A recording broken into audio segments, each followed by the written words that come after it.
नहमदुहु व नुसल्ली अला रसूलिहिल करीम अम्मा बाद फ़ौज़ बिल्लाहि मिनश शैतानिर रजीम बिस्मिल्लाहिर रहमानिर रहीम रब्बिश्रह ली सदरी व यस्सिर ली अमरी वहलुल उक़दतम मिन लिसानी यफ़क़हू क़ौली। अस्सलामु अलैकुम व रहमतुल्लाहि व बरकातुहू। आज हम सूरह जिन के मानी और मफ़हूम को समझने की कोशिश करेंगे। शुरू अल्लाह के नाम से जो बड़ा मेहरबान निहायत रहम वाला है। कुल ऊहिया इलैया अन्नहु इस्तमअ नफ़रुम मिनल जिन। ए नबी सल्लल्लाहु अलैहि वसल्लम, आप कह दीजिए मेरी तरफ वही की गई है कि जन्नात की एक जमात ने बड़े गौर से सुना। फ़क़ालू इन्ना समीना कुरआनन अजबा, तो उन्होंने कहा हमने सुना है एक बहुत ही दिल को लुभाने वाला कुरान। यानी उन्होंने दूसरी जन्नात से जाकर कहा यहदी इला रुश्दी फ़आमन्ना बिह, जो राह रास्त की तरफ रहनुमाई करता है तो हम उस पर ईमान ले आए। कुरान के बारे में जन्नात का ये रद्द अमल हम इंसानों के लिए लम्हा फ़िक्रिया है। उन्होंने एक मरतबा कुरान सुना और फ़ौरन उस पर ईमान ले आए, बल्कि ना सिर्फ सुनकर फ़ौरन ईमान ले आए बल्कि उसका दाई बनकर इसका पैगाम अपनी कौम तक पहुंचाने के लिए भी निकल खड़े हुए। दूसरी तरफ हम लोग हैं कि कुरान को बार बार पढ़ते हैं, सुनते हैं, लेकिन टस से मस नहीं होते। उसकी बुनियादी वजह यह है कि हम कुरान मजीद को इस नीयत से, इस अंदाज से पढ़ते या सुनते ही नहीं कि वो हमारे दिलों में उतरे। हम तो रमज़ान के क़यामुल लैल के लिए भी मस्जिद का इंतखाब करते हैं जहाँ के कारी साहब कम से कम वक्त में मंजिल तय कर लेते हों। हमारी मस्जिद में नमाज तरावीह सिर्फ 30 मिनट में पढ़ा दी जाती हैं। या फिर अंदाज़ा कीजिए कि जहाँ कुरान मजीद कम अज़ कम वक्त में ख़त्म करने के लिए दौड़े लगी हों, वहाँ समझने समझाने की फुर्सत किसे होगी। अब दूसरी तरफ इस तर्ज़ अमल को देखें कि जन्नात के रवैये का तसव्वुर करें जो एक ही मरतबा कुरान मजीद को सुनकर कहाँ से कहाँ पहुँच गए। कुरान पर ईमान लाने का ऐलान करने के बाद उन्होंने कहा वलन नुशरिक बिरब्बिना अहदा, और अब हम कभी भी अपने रब के साथ किसी को शरीक नहीं ठहराएंगे। व अन्नहु तआला जद्दु रब्बिना मत्तहज़ा साहिबतन वला वलदा, और ये कि हमारे रब की शान बहुत बुलंद है, उसने अपने लिए ना कोई बीवी बनाई है और ना कोई औलाद। व अन्नहु काना यक़ूलु सफ़ीहुना अलल्लाहि शतता, और यकीनन हमारा बेवकूफ़ सरदार अल्लाह के बारे में खिलाफ हकीकत बातें कहता है। अपने बेवकूफ़ सरदार से मुराद उनका इशारा अपने सबसे बड़े जिन इब्लीस की तरफ है। व अन्ना ज़नन्ना अन लन तक़ूलुल इंसु वल जिन्नु अलल्लाहि काज़िबा, और ये कि हम तो इस गुमान में रहे कि जिन और इंसान अल्लाह पर हरगिज़ कोई झूठ नहीं बांधेंगे। यानी इब्लीस बदबख्त अल्लाह ताला पर झूठ बांधता रहा और हम इस खुशफहमी में उसकी बातों को मानते रहे कि कोई इंसान या जिन अल्लाह के बारे में कभी कोई खिलाफ हक बात नहीं कर सकता। व अन्नहु काना रिजालुम मिनल इंसी यऊज़ूना बिरिजालिम मिनल जिन्नी फ़ज़ादुहुम रहका, और ये कि इंसानों में से कुछ मर्द जिन्नात में से कुछ मर्दों की पनाह पकड़ते हैं, तो उन्होंने इन जिन्नात की सरकशी में मज़ीद इजाफा किया। यानी अरबों के यहाँ जन्नात से पनाह तलब करने का रिवाज आम था। वो समझते थे कि हर जंगल और हर वीराने में जन्नात का बसेरा होता है, इसलिए जब उनका कोई काफिला सहरा में कहीं पड़ाव करता तो काफिले का सरदार बावाज़े बुलंद पुकारता कि हम इस वादी के सरदार जिन की पनाह में आते हैं। अब जाहिर है जन्नात तो इंसानों की ऐसी हमाकत पर हंसते ही होंगे कि देखो आज इसी आदम अलैहिस्सलाम की औलाद हमें नौज़बिल्ला माबूद बनाए बैठी है, जिसे सजदा न करने पर हमारे जद्दे अमजद इब्लीस को जन्नत से निकाला गया था। चुनांचे इंसानों की ऐसी हरकतों से जन्नात के अंदर गुरूर और सरकशी में इजाफा होता चला गया। व अन्नहुम ज़न्नु कमा ज़ननतुम अन लन यबअसल्लाहु अहदा, और ये कि उन्होंने भी ऐसा ही समझा जैसा कि तुमने समझा हुआ है कि अल्लाह किसी को हरगिज़ नहीं उठाएगा। इसका मफहूम ये है कि अल्लाह ताला किसी को भी मरने के बाद दोबारा नहीं उठाएगा, यानी बास बादल मौत के अकीदे में कोई हकीकत नहीं। और दूसरा मफहूम ये है कि अब अल्लाह ताला किसी को भी रसूल बनाकर नहीं भेजेगा। सूरह अल-अहकाफ में भी जन्नात के तज़किरे के हवाले से हमें ये बात मालूम होती है कि वो जन्नात तौरात से वाकिफ़ थे और वो इस हकीकत से भी वाकिफ़ थे कि पिछले 600 बरस से दुनिया में कोई रसूल नहीं आया। हज़रत ईसा अलैहिस्सलाम और नबी पाक सल्लल्लाहु अलैहि वसल्लम के दरमियान तकरीबन 600 बरस का ज़माना انسانی تاریخ میں رسالت کے انقطاع کا طویل ترین وقفہ ہے۔ چنانچہ اپنی ان معلومات کی بنیاد پر جنات یہ سمجھ بیٹھے تھے کہ رسالت کا دروازہ اب ہمیشہ کے لیے بند ہو چکا ہے، اور یہ کہ اب دنیا میں کوئی رسول نہیں آئے گا۔ وَأَنَّا لَمَسْنَا السَّمَاءَ، اور یہ کہ ہم نے ٹٹولا آسمان کو، یعنی انہوں نے کہا کہ ہم نے غیب کی خبروں کی ٹو میں آسمان کی پہنائیوں میں حسب معمول بھاگ دوڑ کی۔ فَوَجَدْنَاهَا مُلِئَتْ حَرَسًا شَدِيدًا وَشُهُبًا، تو ہم نے دیکھا کہ وہ سخت پہروں اور انگاروں سے بھرا ہوا ہے۔ یعنی وہ کہتے ہیں کہ ہم نے دیکھا آسمان میں جگہ جگہ پہرے مقرر کر دیے گئے ہیں، اور شہاب ثاقب قسم کے میزائل نصب کر کے حفاظتی انتظامات غیر معمولی طور پر سخت کر دیے گئے ہیں۔ عام حالات میں تو اللہ تعالیٰ کی مشیت سے شاید ان جنات کو ایسی خبروں تک کسی نہ کسی حد تک رسائی ہو جاتی، مگر نزول وحی کے زمانے میں انہیں حساس حدود کے قریب بھی پھٹنے کی اجازت نہیں ہوتی تھی۔ وَأَنَّا كُنَّا نَقْعُدُ مِنْهَا مَقَاعِدَ لِلسَّمْعِ، اور یہ کہ ہم اس کے بعض ٹھکانوں میں بیٹھا کرتے تھے کچھ سنگن لینے کے لیے۔ فَمَن يَسْتَمِعِ الْآنَ، لیکن اب اگر کسی نے کچھ سننے کی کوشش کی، يَجِدْ لَهُ شِهَابًا رَصَدًا، تو وہ پائے گا اپنے واسطے ایک انگارہ گات میں لگا ہوا۔ وَأَنَّا لَا نُدْرِي أَشَرٌّ أُرِيدَ بِمَنْ فِي الْأَرْضِ، اور یہ کہ ہم نہیں جانتے کہ زمین والوں کے لیے کسی شر کا ارادہ کیا جا رہا ہے۔ ام اراد بہم ربہم رشدا، یا ان کے لیے ان کے رب نے کسی بھلائی کا ارادہ کیا ہے۔ وَأَنَّا مِنَّا الصَّالِحُونَ وَمِنَّا دُونَ ذَلِكَ، اور یہ کہ ہم میں نیک لوگ بھی ہیں اور کچھ اس سے مختلف قسم کے بھی ہیں۔ یہاں نیک کے مقابلے میں ان کا اشارہ تو ظاہر ہے سرکش اور فسادی جنات کی طرف ہی ہے، لیکن انہوں نے ان کا ذکر ایسے الفاظ کے ساتھ نہیں کیا۔ یہ دراصل حکمت تبلیغ کا اہم اصول ہے کہ برے کو بھی برا نہ کہو۔ کُنَّا طَرَائِقَ قِدَدًا، ہم مختلف راستوں پر پھٹے ہوئے تھے۔ وَأَنَّا ظَنَنَّا أَن لَّن نُّعْجِزَ اللَّهَ فِي الْأَرْضِ وَلَن نُّعْجِزَهُ هَرَبًا، اور یہ کہ ہمیں یقین ہو گیا تھا کہ ہم زمین میں اللہ کو عاجز نہیں کر سکتے اور نہ بھاگ کر اسے ہرا سکتے ہیں۔ وَأَنَّا لَمَّا سَمِعْنَا الْهُدَىٰ آمَنَّا بِهِ، اور یہ کہ ہم نے جو ہی اس ہدایت کو سنا ہم اس پر ایمان لے آئے۔ فَمَن يُؤْمِن بِرَبِّهِ فَلَا يَخَافُ بَخْسًا وَلَا رَهَقًا، تو جو کوئی بھی ایمان لائے گا اپنے رب پر، اسے نہ تو کسی نقصان کا خوف ہوگا اور نہ زیادتی کا۔ یعنی اللہ تعالیٰ ہر کسی کے نیک اعمال کا پورا پورا اجر دے گا، کسی کے ساتھ کوئی زیادتی یا حق تلفی کا معاملہ نہیں ہوگا۔ وَأَنَّا مِنَ الْمُسْلِمُونَ وَمِنَّ الْقَاسِطُونَ، اور یہ کہ ہم میں فرما بردار بھی ہیں اور بے انصافی کرنے والے بھی۔ فَمَنْ أَسْلَمَ فَأُولَٰئِكَ تَحَرَّوْا رَشَدًا، تو جن لوگوں نے اطاعت قبول کر لی تو انہوں نے ڈھونڈ نکالی نیکی کی راہ۔ وَأَمَّا الْقَاسِطُونَ فَكَانُوا لِجَهَنَّمَ حَطَبًا، اور جو بے انصاف ہیں تو وہ جہنم کا ایندھن بن کر رہیں گے۔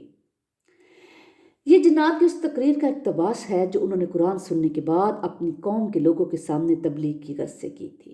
اس کے بعد خود اللہ تعالیٰ کی طرف سے کلام کیا گیا۔ وَأَن لَّوْ اسْتَقَامُوا عَلَى الطَّرِيقَةِ لَأَسْقَيْنَاهُم مَّاءً غَدَقًا، اور اے نبی صلی اللہ علیہ وآلہ وسلم آپ کہیے کہ مجھ پر وحی بھی کی گئی ہے کہ اگر یہ لوگ درست طریقے پر چلتے رہے تو ہم انہیں خوب سیراب کرتے۔ لِنَفْتِنَهُمْ فِيهِ، تاکہ ہم اس یعنی فراوانی میں ان کی آزمائش کریں۔ یعنی ہم لوگوں کو خوب سیراب کر کے اور انہیں بہت سی نعمتیں دے کر ان کا امتحان لیتے ہیں۔ ظاہر ہے اللہ تعالیٰ کی آزمائش کے انداز مختلف ہیں، وہ کسی کو خوشحالی میں اور کسی کو فقیری میں آزماتا ہے۔ وَمَن يُعْرِضْ عَن ذِكْرِ رَبِّهِ، اور جو کوئی بھی اعراض کرے گا اپنے رب کے ذکر سے، يَسْلُكْهُ عَذَابًا صَعَدًا، تو وہ ڈال دے گا اس کو چڑھتے عذاب میں۔ استغفر اللہ، یعنی اللہ تعالیٰ انہیں ایسے عذاب میں ڈالے گا جس کی شدت ہر لمحہ بڑھتی ہی چلی جائے گی۔ وَأَنَّ الْمَسَاجِدَ لِلَّهِ، اور یہ کہ مسجدیں اللہ ہی کے لیے ہیں۔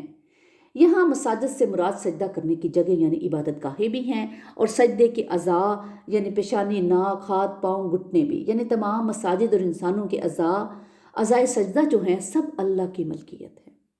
فَلَا تَدْعُوا مَعَ اللَّهِ أَحَدًا، تو تم اللہ کے ساتھ کسی اور کو مت پکارو۔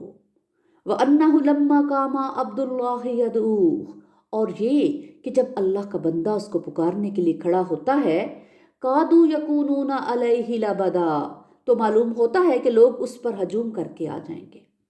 यहाँ अल्लाह के बंदे से मुराद नबी पाक सल्लल्लाहु अलैहि वसल्लम हैं कि जब आप नमाज के लिए खड़े होते और उसमें कुरान की तिलावत फरमाते तो मुशरिकीन ये कलाम सुनने के लिए आप सल्लल्लाहु अलैहि वसल्लम के गिर्द बड़े तजस्सुस से जमा हो जाते थे, लेकिन ईमान लाने को तैयार नहीं थे। इसका एक मफ़हूम ये भी बयान किया गया है कि मुशरिकीन आप सल्लल्लाहु अलैहि वसल्लम को नमाज में खड़ा देखते तो उनके अनाद की आग भड़कने लगती और उनका जी चाहता कि आप सल्लल्लाहु अलैहि वसल्लम पर हल्ला बोल दे और इस शमा हदायत को गुल कर दे। नौज़ बिल्लाह। कुल इन्नमा अदउ रब्बी, ए नबी सल्लल्लाहु अलैहि वसल्लम आप कह दीजिए कि मैं तो अपने रब ही को पुकारता हूँ, वला उशरिकु बिही अहदा, और उसके साथ किसी को शरीक नहीं करता। कुल इन्नी ला अमलिकु लकुम ज़र्रम वला रशदा, आप कह दीजिए कि मुझे कोई एख्तियार नहीं कि तुम्हारे लिए किसी नुकसान का और ना राह पर लाने का, यानी सब कुछ अल्लाह के इख्तियार में है, मैं खुद किसी को हदायत नहीं दे सकता। सूरतुल कसस में अल्लाह पाक ने फरमाया है, आप सल्लल्लाहु अलैहि वसल्लम हदायत नहीं दे सकते जिसको चाहें, बल्कि अल्लाह ही जिसको चाहता है हदायत देता है। कुल इन्नी लन युजीरनी मिनल्लाहि अहद, आप कह दीजिए कि मुझे अल्लाह की पकड़ से कोई बना नहीं दे सकता। वलन अजदा मिन दूनिही मुल्तहदा, और ना ही मैं उसके अलावा सर छुपाने की कोई जगह पाऊंगा। इल्ला बलागम मिनल्लाहि व रिसालातिही, बस मेरा फ़र्ज़ अल्लाह की तरफ से तबलीग और उसके पैगामात का पहुंचा देना है। वमन यासिल्लाह व रसूलहू, और जो कोई भी अल्लाह और उसके रसूल की नाफरमानी करेगा, फ़इन्ना लहू नारा जहन्नम खालिदीन फ़ीहा अबदा, तो उसके लिए जहन्नुम की आग है जिसमें वो हमेशा के लिए रहेगा। हत्ता इज़ारा औ मा युअदून, यहाँ तक कि जब वो देखेंगे वो चीज़ जिसकी उन्हें धमकी दी जा रही है। फसयालमूना मन अज़आफू नासिरन व अकल्लु अददा, तो उस वक्त उन्हें मालूम हो जाएगा कि कौन कमज़ोर है मददगारों के एतबार से और कौन अकलियत में है तादाद के लिहाज से। सरदारान कुरैश के तानों में नबी पाक सल्लल्लाहु अलैहि वसल्लम के लिए एक ताना यह भी था कि आपकी महफिल के मुकाबले में हमारी महफिलें ज़्यादा बावकार और पुररौनक होती हैं। आप तो निचले तबके के चंद गरीब कमज़ोर नादार अफराद को लेकर बैठे होते हैं, जबकि हमारी महफिलों में बड़े बड़े लोग शरीक होते हैं। इस आयत में उनके इस ताने का जवाब दिया गया है कि क़यामत के दिन इन्हें मालूम हो जाएगा कि अपने हमायतियों की ताकत और तादाद के लिहाज से किसकी क्या हैसियत है। कुल इन अदरी अकरीबुम मा तुअदूना अम यजअल्लाहु रब्बी अमदा, आप सल्लल्लाहु अलैहि वसल्लम ये भी कह दीजिए कि मुझे मालूम नहीं कि जिस चीज़ का तुमसे वादा किया जा रहा है वो करीब आ चुकी है या मेरा रब उसकी मुद्दत और लंबी कर देगा। आलिमुल गैब, वही है गैब का जानने वाला। फला युज़हिरु अला गैबिही अहदा, बस वो अपने गैब पर किसी को मुत्तला नहीं करता। इल्ला मन इर्तज़ा मिर रसूल, सवाए उसके जिसको उसने पसंद फरमा लिया अपने रसूलों में से। इस आयत में इल्म गैब के बारे में बहुत अहम असूल बता दिया गया है, यानी गैब का इल्म सिर्फ अल्लाह ताला के पास है। वो अपने रसूलों में से जिसे चाहता है, जिस कदर चाहता है उसके बारे में मुत्तला फरमाता है। इस असूल के तहत देखा जाए तो नबी पाक सल्लल्लाहु अलैहि वसल्लम की ज़ात से मुतल्लिक इल्म गैब का मसला खाम मुतनाज़ा बना दिया गया है। अगर तो कोई शख्स इल्म गैब से मुराद ऐसा इल्म लेता है जो बगैर किसी के बताए हुए हासिल हो, तो ऐसा कोई इल्म अल्लाह के महलूक में से किसी के पास भी नहीं। हर किसी को जो भी इल्म मिला है किसी न किसी के सिखाने से ही मिला है। हजूर सल्लल्लाहु अलैहि वसल्लम का इल्म भी अल्लाह ताला का अता करता है। हज़रत जिब्राईल अलैहिस्सलाम को भी इल्म अल्लाह ताला ने ही अता किया है। हम जैसे आम इंसान भी अपने वालिदैन और साथीदार बड़ों से ही सीखते हैं। इस ज़माने में सबसे पहले इल्म गैब की दुरुस्त डेफिनेशन तय करना ज़रूरी है। यह हकीकत है कि हर कोई तस्लीम करता है कि गैब का ताल्लुक महलूक से है। अल्लाह ताला के लिए तो कोई चीज़ गैब है ही नहीं, हर शय और हर आन उसके सामने मौजूद है। बहरहाल अल्लाह ताला ने जो चीज़ें या खबरें हम इंसानों से पोशीदा रखी हैं वो हमारे लिए आलम गैब है, मसलन जन्नत, दोज़ख, फरिश्ते वगैरह। इस बारे में कोई भी इख्तलाफ नहीं कि अम्बिया और रसूल अलैहिस्सलाम को भी गैब की खबरें दी जाती हैं और किसी हद तक उन्हें आलम गैब का मुशाहदा भी कराया जाता है। सूरत नाम में अल्लाह ताला ने फरमाया, और इसी तरह हम दिखाते रहे इब्राहीम को आसमानों और ज़मीन के मलकूत ताकि वह पूरी तरह यकीन करने वालों में से हो जाए। इसी तरह हजूर सल्लल्लाहु अलैहि वसल्लम को भी मिराज के मौका पर जन्नत, दोज़ख और बहुत सी दूसरी कैफियत का मुशाहदा कराया गया। बल्कि गैब से मुतल्लिक ऐसे मुशाहदात आप सल्लल्लाहु अलैहि वसल्लम को आम मामूल की ज़िंदगी में भी कराए जाते थे। मसलन एक मरतबा आप नमाज कसूफ यानी सूरज ग्रहण के वक्त نماز پڑھا رہے تھے تو نماز کے دوران اچانک ایک دفعہ آگے بڑھے اور پھر اسی انداز میں پیچھے ہٹے۔ بعد میں صحابہ نے آپ کے اس عمل کا سبب دریافت کیا تو آپ نے فرمایا کہ میرے سامنے اچانک جنت لے آئی گئی تو میں نے چاہا کہ اس کا پھل توڑ لوں، چنانچہ میرا ہاتھ بے اختیار اس کی طرف بڑھ گیا۔ اس کے بعد میرے سامنے دوزخ لے آئی گئی تو اس کی تپش کی وجہ سے میں بے اختیار پیچھے ہٹ گیا۔ بہرحال علم کے اعتبار سے ایک عام انسان میں اور ایک نبی میں بنیادی طور پر یہی فرق ہے کہ نبی کو عالم غیب کا علم بھی دیا جاتا ہے، ورنہ جہاں تک امور دنیا کے علم کا تعلق ہے اس کے بارے میں نبی پاک صلی اللہ علیہ وسلم کا واضح فرمان موجود ہے کہ ایک موقع پر آپ نے فرمایا کہ دنیا داری کے اپنے معاملات کے بارے میں تم لوگ بہتر جانتے ہو۔ چنانچہ اصل حقیقت یہ ہے کہ اللہ تعالیٰ انبیاء اور رسول اللہ السلام کو جب چاہیں جس قدر چاہیں علم غیب کا مشاہدہ کرا دے یا غیب کے علم میں سے جتنا چاہے علم عطا فرما دے۔ فَإِنَّهُ يَسْلُكُ مِن بَيْنِهِ يَدَيْهِ وَمِنْ خَلْفِهِ رَصَدًا، تو اس کے آگے اور پیچھے وہ محافظ لگا دیتا ہے۔ یعنی جب اللہ تعالیٰ وحی کے ذریعے غیب کے حقائق کا علم رسول کے پاس بھیجتا ہے تو اس کی حفاظت کے لیے ہر طرف رشتے مقرر کر دیتا ہے تاکہ وہ علم نہایت محفوظ طریقے سے رسول تک پہنچ جائے۔ لِيَعْلَمَ أَنْ قَدْ أَبْلَغُوا رِسَالَاتِ رَبِّهِمْ، تاکہ وہ دیکھ لے کہ انہوں نے واقعتاً اپنے رب کے پیغامات پہنچا دیے ہیں۔ یعنی اللہ تعالیٰ یہ بات خود ہی واضح کر دیتا ہے۔ اسی حوالے سے اتمام حجت کے لیے حضور صلی اللہ علیہ وسلم نے حجت الوداع کے موقع پر حاضرین سے پوچھا، کیا میں نے اللہ کا پیغام تم تک پہنچا دیا؟ اس پر تمام حاضرین نے یک زبان ہو کر کہا تھا، نشہد انک قد بلغت وادیت ونصحت